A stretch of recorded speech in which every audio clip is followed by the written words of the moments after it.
가을이 되면 우리의 시간은 평소와 다르게 빨리 흘러가는 것 같습니다. 사실 우리가 가진 시간은 24시간이 동일한데, 그리고 1분도 60초도 동일한데, 이상하게 가을만 되면 우리의 시간은 순식간에 지나가는 듯한 느낌을 받습니다. 무더운 여름이 처음 우리 곁을 찾아왔을 때는 이렇게 여름이 빨리 지나가기를 우리는 바랬었죠. 근데 가을이 도착하고 여름이 지나가고, 가을은 제발 가지 말라고 붙잡아도 우리의 바램과는 다르게 무심하게 빨리 흘러가는 것 같습니다. 분명 붉은 단풍잎이 우리 곁을 지켜주는 것이 엊그제 같은데, 어느 순간 뒤를 돌아보니까 이제 낙엽들도 하나둘 바닥을 향해서 낙하하고 있는 모습을 보면 세월이 참 빠르다는 생각을 하게 되는 계절이 바로 가을의 특징인 것 같습니다. 그래서인지 가을을 제대로 누리지도 못했는데 서둘러 지나가는 가을을 생각하면 우리의 마음속에 떠오르는 감정은 아쉬움인 것 같습니다. 그런데 이 가을날에 우리에게 또 다른 아쉬움이 하나 찾아옵니다. 바로 추수를 다 마치고 텅 비어있는 논밭을 보면서 하늘을 돌아보는 농부와 같이 우리는 추수의 시기와 맞물려 있는 이 가을날 우리의 하늘을 돌아보며 나는 잘 살았는가? 나는 어떻게 살았는가? 라는 근원적 질문들을 던지며 하늘을 돌아보게 됩니다. 그런데 하나님의 백성인 우리는 여기서 한 가지의 질문을 더 추가하게 됩니다. 나는 하나님 앞에서 어떻게 살았는가? 그리스도인으로서 우리는 잘 살았는가? 라는 질문 말입니다. 이러한 질문들은 신앙인으로서 살아가는 우리를 제법 작아지게 만드는 질문이기도 합니다. 왜냐하면 우리 모두는 늘 연약함을 가진 존재로서 완벽한 삶을 살지 못하기 때문입니다. 때로는 마음속에 찾아오는 이러한 신앙적 질문들에 버럭 화를 내고 싶어지기도 합니다. 내가 교회에서만 살면 그리스도인으로 잘 살 수 있겠는데 우리는 교회에서만 사는 사람들이 아니잖아요 라고 말입니다. 맞습니다. 우리는 멈춰있는 진공 상태에서 신앙하는 사람들이 아니라 사회 속에서 아무도 하나님을 믿지 않는 그곳에서 홀로 신앙하며 살아가야 하는 존재이니 이러한 질문들이 마음속에 피어날 때면 우리는 편안한 마음보다 불편감을 많이 느끼게 됩니다. 알베르 카미라는 프랑스 작가는 인간이 가장 견디기 힘들어하는 형벌에 대해서 이렇게 말했습니다. 무용하고 희망 없는 노동. 무용하고 희망 없는 노동 말입니다. 사람은 모두가 노동을 하게 되는 존재인데 그 모든 행동들이 아무런 의미도, 아무런 가치도, 아무런 희망도 없는 노동이라면 그것이야말로 인간이 가장 견디기 힘들어하는 형벌이라는 겁니다. 이러한 카미의 말은 하늘을 돌아보는 우리에게도 꽤나 뼈아프게 다가옵니다. 우리는 어떻게 살았는가? 내가 세상 속에서 그리스도인으로 살아가려고 아둥바둥 하던 것이 매번 열매도 없는 것 같고 아무런 의미도 없어 보이기 때문입니다. 그래서 우리는 계속해서 고민하게 됩니다. 우리는 신앙인으로서 세상을 어떻게 살아가야 하는가? 그 누구도 대답해 줄 수 없고 각자가 처한 상황이 다르니 스스로만이 답을 찾을 수 있기 때문에 명확한 답이 없는 이 싸움은 굉장히 우리를 힘들게만 만듭니다. 근데 오늘의 본문에도 우리의 환경과 비슷한 고민을 가지고 살아갈 사람들이 등장합니다. 바로 다니엘과 세 친구들입니다. 오늘의 본문인 다니엘서의 배경은 다윗 이후에 영원한 언약을 받은 이스라엘 백성들의 참담하고 비참한 현실을 배경으로 하고 있습니다.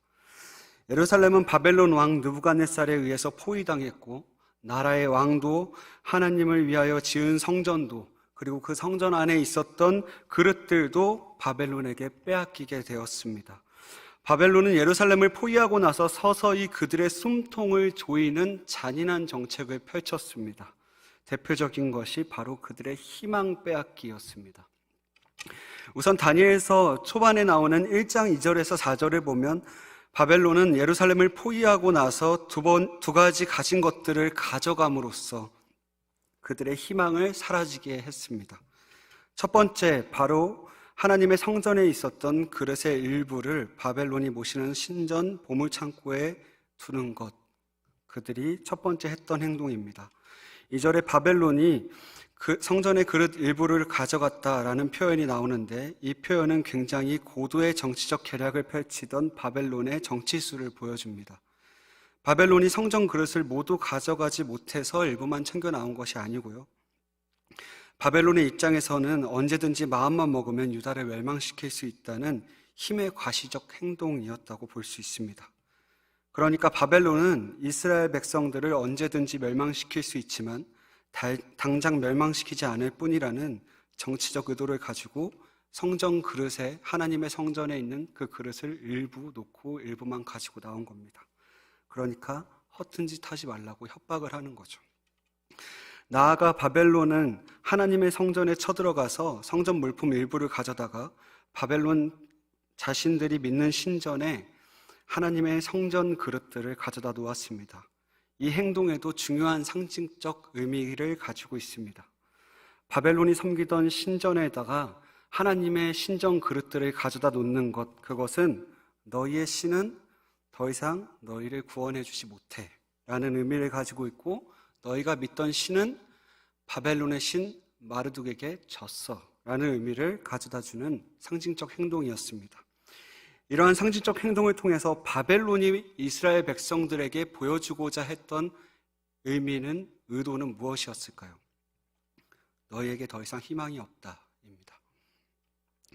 고대 중동의 시대적 관점으로 보았을 때 이스라엘 백성들은 물리적으로 다시 군사를 모을 수도 있었고, 바벨론과 전쟁을 다시 해보고자 사람들을 암암리에 모으고 비밀 작전을 펼칠 준비를 하고 있었을 수도 있습니다.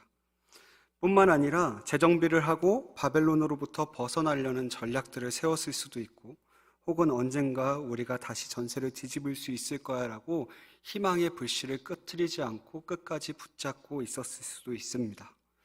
하지만 하나님의 임재를 상징하던 성전이 초토화되고 나서, 하나님을 위하여 들여놓은 그릇들을 바벨론 신전에 빼앗기고 나서 이스라엘 백성들은 더 이상 희망을 찾을 수 없는 현실에 놓이게 됐습니다.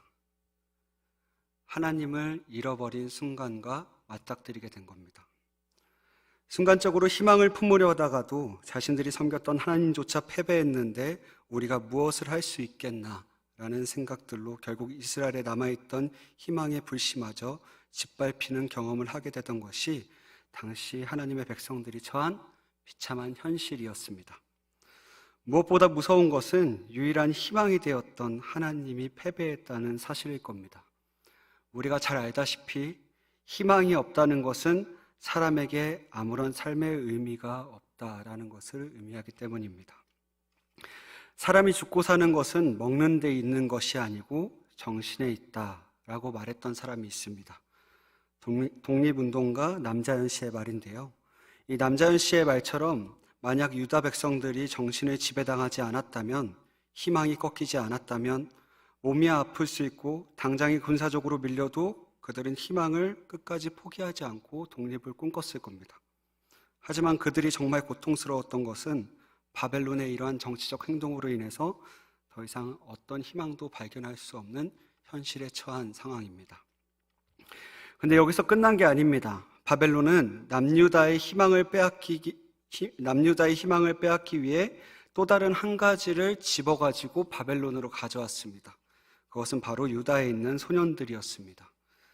바벨론이 데려온 소년들은 아무런 기준 없이 데려온 것이 아니라 유다 청년들 가운데서도 매우 혈통 깊고 뛰어난 학문성과 지혜를 가진 소년들, 그러니까 잠재력 있어 보이는 소년들을 데리고 왔습니다. 바벨론은 왜 이러한 소년들을 데리고 왔을까요? 그 이유는 똑똑한 소년들을 자신들 곁에 두고 왕의 자문관으로 훈련시키기 위함이었습니다. 이를 통해서 바벨론은 두 가지에서 이점을 챙기려고 했습니다. 뛰어난 소년들을 단순 노예로 두기보다 오히려 바벨론 제국을 위해서 일할 수 있도록 한다면 유다 백성들의 사기를 꺾을 수 있는 것뿐만 아니라 바벨론 제국에서도 실질적으로 너무나 큰 도움이 되는 일석이조의 효과를 얻을 수 있기 때문입니다. 그리고 바벨론 제국은 남유다에서 데려온 뛰어난 인재들에게 최고의 학문과 최고의 언어를 가르쳤습니다. 그리고 음식들도 왕의 음식과 같은 최상의 음식들과 포도주를 주어서 점점 그들로 하여금 바벨론의 물에 젖어들게 만들었습니다. 마치 흰 셔츠에 포도주를 부었을 때 금세 물들듯이 말입니다. 바벨론은 참 인간의 약점을 잘 아는 정책을 펼쳤던 것 같습니다. 유다에서 데려온 인재들에게 폭력을 행할 수도 있었고 폭언을 행할 수도 있었고 강제로 데려다가 교화시킬 수도 있었을 겁니다. 그런데 그들을 그렇게 교화시키기보다 제국의 뛰어난 학문과 맛있는 음식들을 제공함으로써 자연스럽게 유다 백성들이 바벨론화 되도록 자신감 있는 제국의 정책을 펼쳤던 겁니다. 그렇게 3년이라는 시간 동안 바벨론은 그들에게 제국 최고의 시스템을 제공받으면서 유다에서 데려온 이들은 바벨론에 젖어 들어갔습니다. 아마 유다에서 바벨론 포로로 잡혀온 소년들은 이 현실을 어떻게 받아들여야 할지 많은 고민들이 있었을 것으로 보입니다. 이 땅에서 나는 어떻게 살아가야 할까? 정말 희망은 보이지 않는 걸까? 하나님은 어디에 계시는가? 어떻게 이 낯선 땅에서 하나님의 백성으로 살아가야 할까? 수많은 고민과 고뇌, 바벨론 제국이 제공해주는 교육과 음식들, 칭찬들 사이에서 그 유다 백성들은 끊임없이 고민했을 겁니다. 이러한 낯선 땅을 포로의 신분으로 살아가는 유다 소년들의 현실이 어째서인지 별로 낯설게 느껴지지는 않는 것 같습니다. 왜일까요? 왜냐하면 우리의 현실과도 너무나 비슷하다는 생각을 하게 되기 때문입니다. 우리는 남을 이기지 않으면 안 되는 양육강식 경쟁 체제 안에서 그리스도인으로서 살아가기라는 부담을 가지고 매일매일 매번 일상을 살아갑니다. 약삭빠르게 남을 짓밟고 올라가는 사람들도 보이고 그들의 방식대로 살아가면 조금 더 높이 올라갈 수도 있고 내가 조금 더 편해질 수도 있을 거라는 선택의 기로 앞에서 우리는 과연 이것이 그리스도인으로서 옳은 선택인가 라는 고민들을 끊임없이 하면서 살아갑니다. 나아가 멀리서 볼 때는 잘 보이지 않지만 가까이서 보게 되면 관심을 가지고 들여다보면 우리가 살아가는 사회 속에서 탐욕과 이윤 추구로 인해서 얼마나 많은 사람들을 상처 주고 정신병 들게 만들고 재기불능으로 만드는지 우리는 그 죽어가는 사람들을, 그런 동료들을 주변에서 보게 되기도 합니다. 이러한 현실 속에서 우리는 하나님의 백성으로 살아간다는 것이 어떤 의미가 있을까? 어떻게 살아가야 될까? 끊임없이 고민할 수밖에 없는 것 같습니다. 아마도 이처럼 당시에 포로로 끌려온 소년들도 비슷한 고민들을 하고 있었던 것으로 보입니다. 어떻게 살아가야 할까? 이 땅에서 하나님은 우리에게 무엇을 원하실까? 무엇이 희망적일까? 하면서 말입니다. 아마도 이들은 하나님을 편안히 섬길 수 있었던 예루살렘과 바벨론이라는 차가운 땅 그 사이에 극심한 온도 차이로 마음의 질병, 마음의 감기라고 할 수 있는 우울증에 걸렸을 수도 있겠습니다. 마치 오늘날 가을의 일교차로 인해서 감기에 걸리듯 말입니다. 예루살렘에서는 늘 따뜻한 온기로 하나님을 섬기며 뜨겁게 찬양했었는데 이제는 환경 자체가 달라진 겁니다. 더 이상 하나님을 쉽게 섬길 수도 없고 낯선 땅에서 나의 평안을 그 누구도 장담해주지 못하는 현실적 고민들을 하면서 어떻게 살아야 하는가 혼란의 연속이었을 겁니다. 이러한 비참한 현실을 살아내는 바벨론 땅 한가운데 아무런 희망을 가질 수 없는 상황임에도 불구하고 희망을 품고 살아가는 사람들이 바벨론 땅 한복판에 등장했습니다. 바로 다니엘과 친구들입니다. 다니엘과 세 친구들의 이야기는 우리에게 낯선 땅에서 하나님의 백성으로 어떻게 살아가야 하는가에 대한 방법이 무엇인지 보여줍니다. 바벨론의 영향 아래 있지만 그곳에서 어떻게 하나님의 백성으로 살아갈 수 있는지를 말입니다. 그런 다니엘이 오늘의 본문에서 낯선 바벨론 땅에서 하나님 백성으로 살아가기 위해 했던 결단, 첫 번째 결단은 바로 왕의 음식과 포도주를 거부하고 채식과 음식만으로 살아가는 것이었습니다. 다니엘서 1장 8절의 말씀입니다. 다니엘은 뜻을 정하여 왕의 음식과 그가 마시는 포도주로 자기를 더럽히지 아니하리라 하고 자기를 더럽히지 아니하도록 환관장에게 구하니. 다니엘은 뜻을 정하여 라는 말과 함께 왕의 음식과 포도주를 먹지 않기로 결단합니다.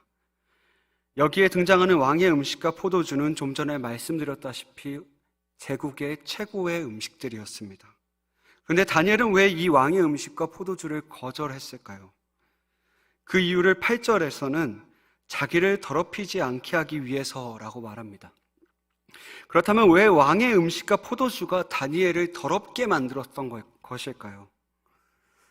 8절에 자기를 더럽히지 아니하도록이라는 단어를 들었을 때 구약에 익숙한 사람들이라면 레위기 11장에 등장하는 정결 규례를 떠올렸을 수도 있겠습니다. 그런데 참 아이러니하게도 여기에서 등장하는 더럽히다라는 단어는 오경이나 에스겔서에서 등장하는 제사 관련 구절에 사용되지 않는 단어입니다. 이러한 점을 보았을 때 오늘의 본문은 오경에 등장하는 음식 정결법 때문에 다니엘이 왕의 음식과 포도주를 거절했다고만 보기는 어려워 보입니다. 뿐만 아니라 다니엘이 왕의 음식을 받았을 때 만약 부정한 음식이 예를 들어서 돼지고기와 같은 것들이 있었다면 사실 부정한 음식만 제하고 먹으면 그만이었을 겁니다. 왕의 진미 안에는 돼지고기만 있었던 것이 아니라 온갖 다양한 음식들이 있었기 때문입니다. 나아가 다니엘은 왕이 주는 포도주도 거절했다는 것 또한 중요합니다. 포도주는 구약 정결규례에서 금지하는 항목이 아닙니다. 그렇다는 것은 단순히 구약 정결규례 때문에 다니엘이 왕의 음식과 포도주를 거절했다는 것이 아니라 무언가 다른 이유가 있음을 우리는 상상해 볼 수 있습니다. 마지막으로 바벨론 포로로 잡혀간 다른 소년들이 있음을 다니엘서는 오늘의 본문에서 이야기하고 있습니다.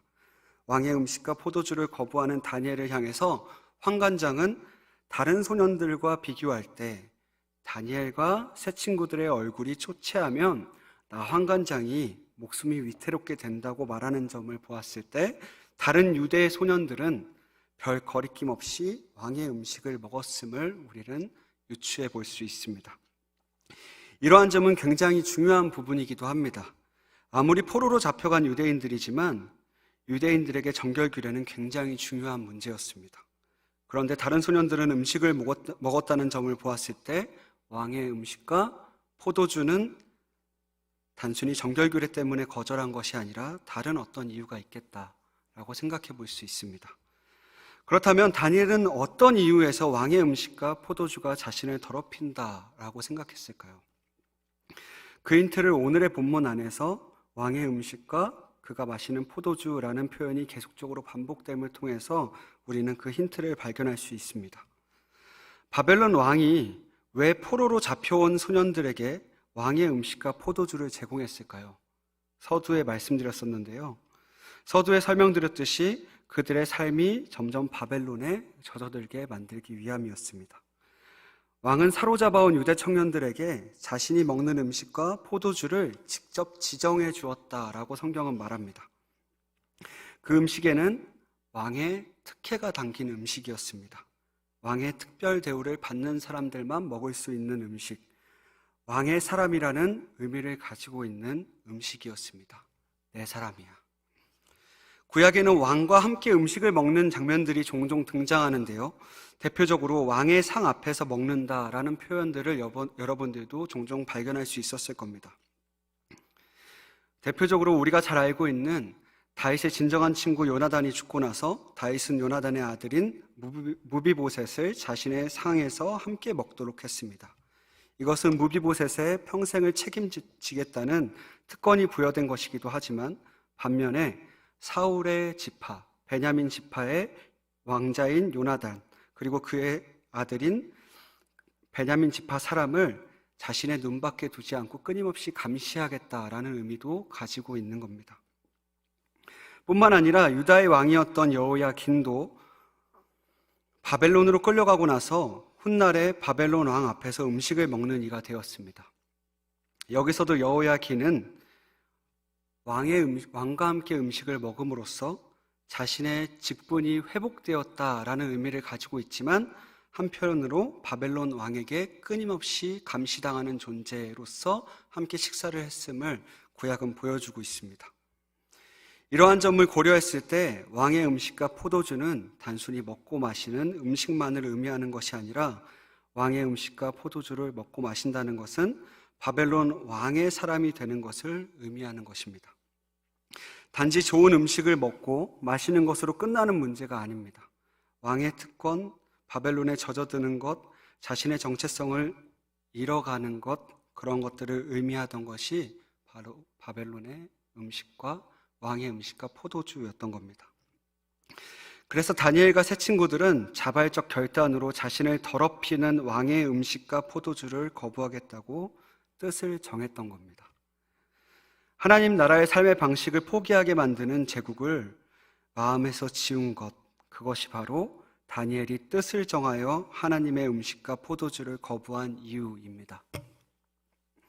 그렇다고 다니엘이 모든 음식을 거절했던 것은 아닙니다.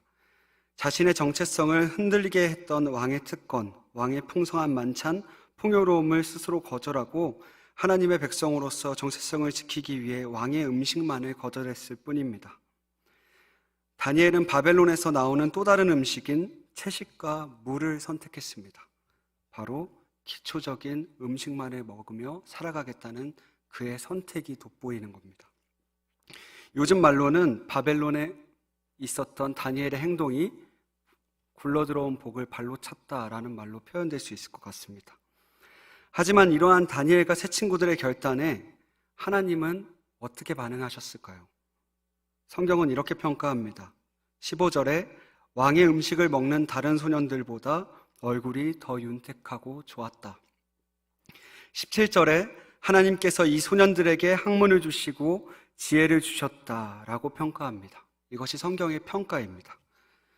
이러한 성경의 평가는 다니엘과 세 친구들의 행동은 하나님께서 긍정하고 계시는 행동이고 자칫 무모해 보이는 그들의 결단 가운데 하나님이 그들과 함께 하셨다라는 것을 보여주는 대목입니다. 오늘의 본문에서 다니엘과 세 친구들이 단순히 종교적 정결 규례 때문에 왕의 음식을 거절한 것이 아니라는 점은 사실 오늘날 세상 속 그리스도인으로 살아가는 우리에게 많은 통찰을 가져다 주는 부분입니다. 왜냐하면 하나님의 백성으로 자유롭게 살아갈 수 있었던 유대 땅과 바벨론 사이에서 나는 하나님의 백성으로 어떻게 살아가야 하는가라는 질문에 종교가 정해놓은 율법으로 지키는 제일적 명령에 따라 움직인 것이 아니라 스스로 분별을 통해서 자발적 결단으로 자신의 신앙의 길을 개척한 사건이기 때문입니다. 누군가에게는 바벨론에서 왕의 음식을 거부한 다니엘과 세 친구들이 무모해 보일 수도 있습니다. 꼭 그래야만 했었을까? 누군가에게는 그 무모한 행동들이 밉게 보였을 수도 있겠습니다. 그리고 나아가서 누군가에게는 이런 질문이 들 수도 있습니다. 꼭 무모하게만 그리스도인은 살아야 하는가? 라는 생각들 말입니다.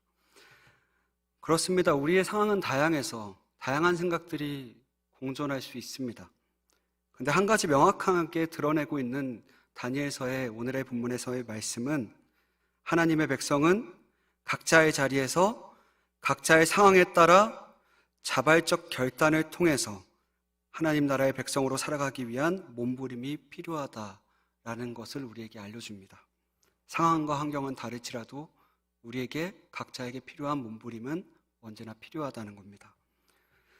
오늘 다니엘이 정체성을 지키기 위해서 했던 행동은 단지 왕의 음식을 거부하고 고기를 먹지 않고 채식을 먹으라는 말의 의미가 아니라는 것쯤은 우리 모두가 잘 알고 있습니다.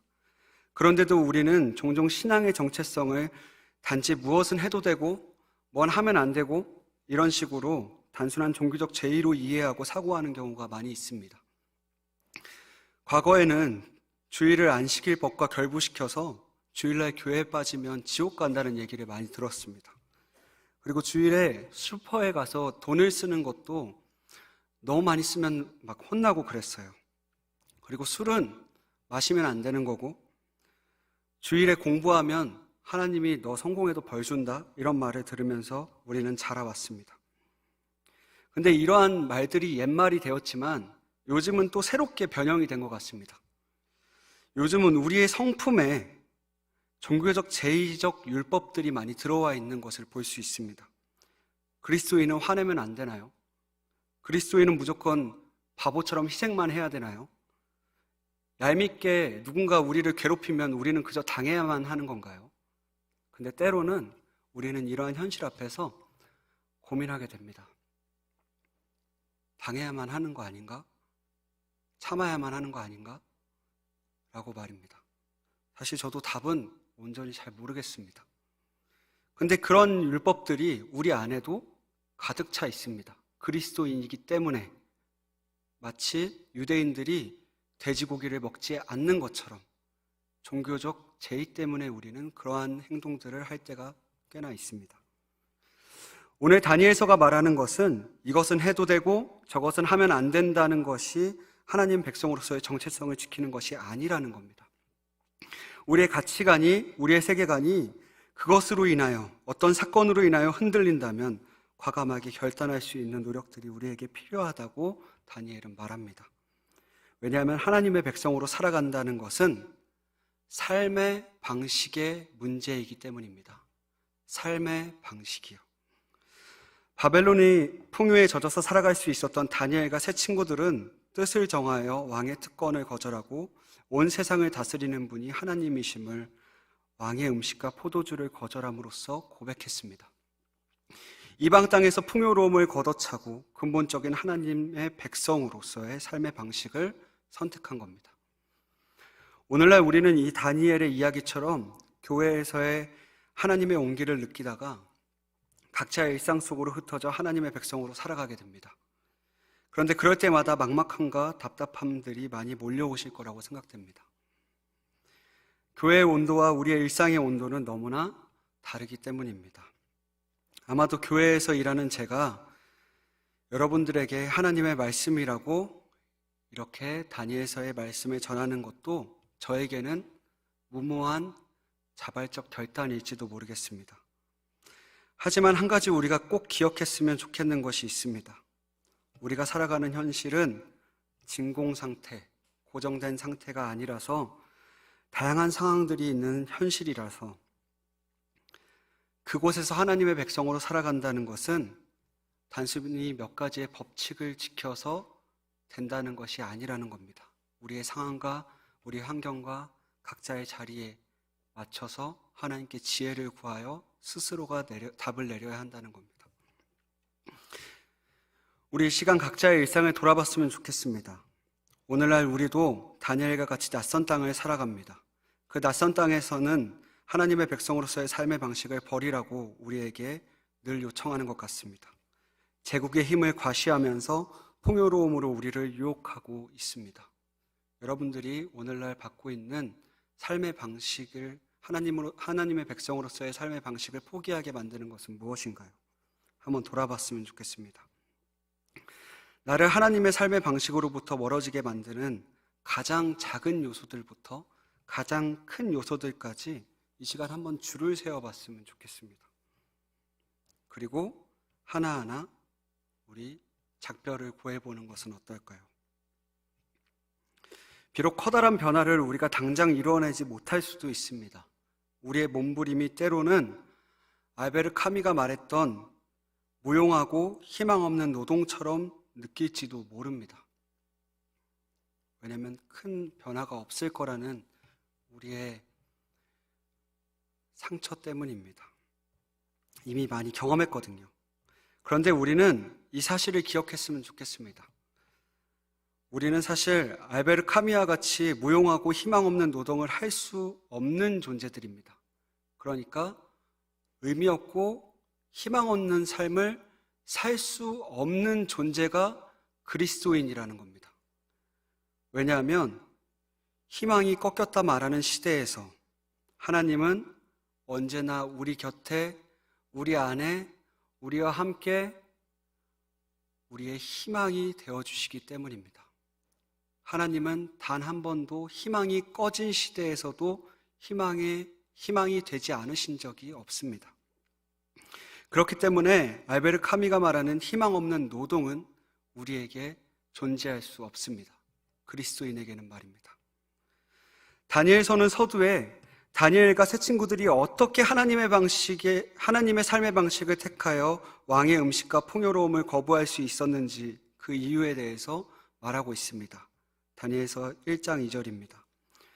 주께서 유다 왕 여호야김과 하나님의 전 그릇 얼마를 그의 손에 넘기심에 그가 그것을 가지고 신할 땅 자기 신들의 신전에 가져다가 그 신들의 보물 창고에 두었더라. 이것이 다니엘과 세 친구들이 왕의 음식을 거절할 수 있었던 이유였습니다. 유일한 이유예요. 주께서 넘기셨다. 주께서 넘기셨다. 바벨론에게 포위되고 바벨론에 의해서 하나님이라는 희망도 소년들이라는 희망도 모두 빼앗기던 그 순간에 이방 땅 포로로 끌려간 다니엘과 세 친구들은 하나님을 향한 희망을 놓지 않았습니다. 그것을 다니엘서 1장 2절은 그들이 포로 당한 것조차도 주께서 포로로 끌고 가셨다.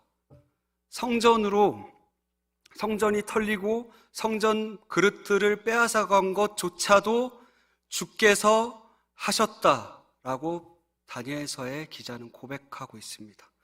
이것이 이들이 가지고 있었던 믿음입니다.